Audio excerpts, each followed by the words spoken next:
I think one of the great things about the trip, as I recall, it was featured in Outside Magazine. There was a documentary that was made about that.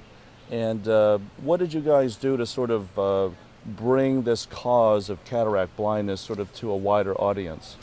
The film was released, and I think it was played on cable television. You can still access it now via the internet, which is a great opportunity. But the article on in Outside Magazine, probably most off is meetings like this, where we have an opportunity to meet people. So rather than it being a very superficial sort of view of cataract surgery, but more in depth. So when I go and I talk and I give the presentation, I'll build it into what I do, and then a in-depth communication with people afterwards. And that's how you build momentum on something.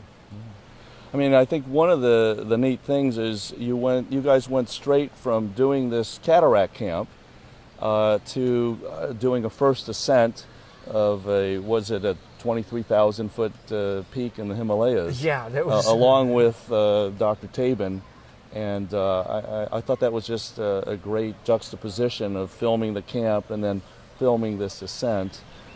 It was pretty interesting being the climbing leader on the trip, and then after seeing what Geoff does with his fingers and his level of education, all of a sudden it was like Geoff just wasn't a climbing partner. His hands and his fingers and his knowledge was worth millions, and so I was even more concerned that I didn't want him to lose I mean, for Geoff to come back with no fingers would be all of mankind would be at a loss. Well, just getting him back alive, that was no small accomplishment in and of itself. What are you doing now? What kind of projects are you involved with now? We have an expedition that's going to Mount Everest this spring, working with the National Geographic Society and the National Science Foundation, and we will be writing 4th and 5th grade curriculum for about earth sciences and human physiology. So as part of the National Science Foundation to increase science literacy and also to get the next generation of scientists excited about this. So I urge all of you in the field of ophthalmology to look it up and link to our webpage, and so that it's, with the internet being what it is now, we can start out with a 4th and 5th grade education, then go to a high school, then a university, then a graduate level, and then a PhD level. So you can just keep delving into there, and it'd be great to make that connection between how the human physiology responds, and in particular our eyes, to altitude and what we're doing. And maybe this great teachable moment might be, why do the climbers need to wear these really, really dark glasses, and what does snow blindness come from, and how can it be healed? And this is just an idea right now that's live here on tape, that we could make that a teachable moment, and the National Science Foundation would really benefit by that. Excellent. Now, a lot of the North Face athletes that went on this expedition, you've kind of kept up with and supported Himalayan Cataract Project, right? Yes. Do you still get back to Nepal and Tilganga? Yep, I get to Nepal once a year, and I always stop in to visit Dr. Ruit, and I bring him some buffalo jerky from Montana. And it's amazing because the new wing has been finished, it's been built, and it's on the way in from the airport, and it's the first thing I do is I stop off, I ask the driver to stop there, and I go in there, and it's sort of like this spiritual connection, because to see how many people are being served and benefit, and how many people help, that Dr. Ruit and his team help there, is amazing. And we need more goodness on this world, and that's where I plug into it.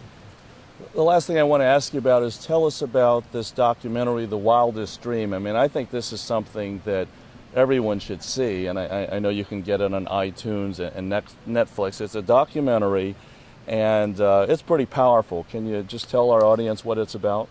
In 2007, we revisited the north side of Everest, and we repeated the route that was climbed by George Mallory, and we created a biopic about the life and times of George Mallory. It's narrated by Liam Neeson and Ralph Fiennes and Natasha Richardson, Hugh Dancy. So it's a great A-list of people narrating it, and then we're sort of the B-list climbers going up there. But it gives you an idea of what it was like to climb Everest in 1924. Because you used sort of the same level of clothing that they would have used, which certainly primitive by today's standards, and the footwear and so forth. So you really tried to recreate the conditions. Exactly. And the equipment that they used in that time, many of the manufacturers were still there, and they were very excited to help out with this project. And if there's anything I learned was that equipment has made great strides in that same 80-year time frame, but it's probably the same, if not greater, change in technology for ocular care has now taken place.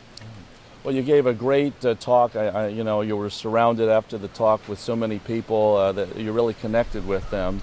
And yeah, we just want to thank you for helping with the crossover effect in terms of publicizing, you know, what Himalayan Cataract Project is doing, and this cause of, you know, humanitarian cataract blindness, which you know, is a great tie-in with the mountain climbing in Nepal. The connection is there, and I am honored to be part of this and to be with your people here. And I guess every day that we can make this planet a better place, bit by bit, we're adding bits of sand to the beach, drops of water to the oceans, and bits of snow to the snowflakes. So it's kind of a beautiful place to be.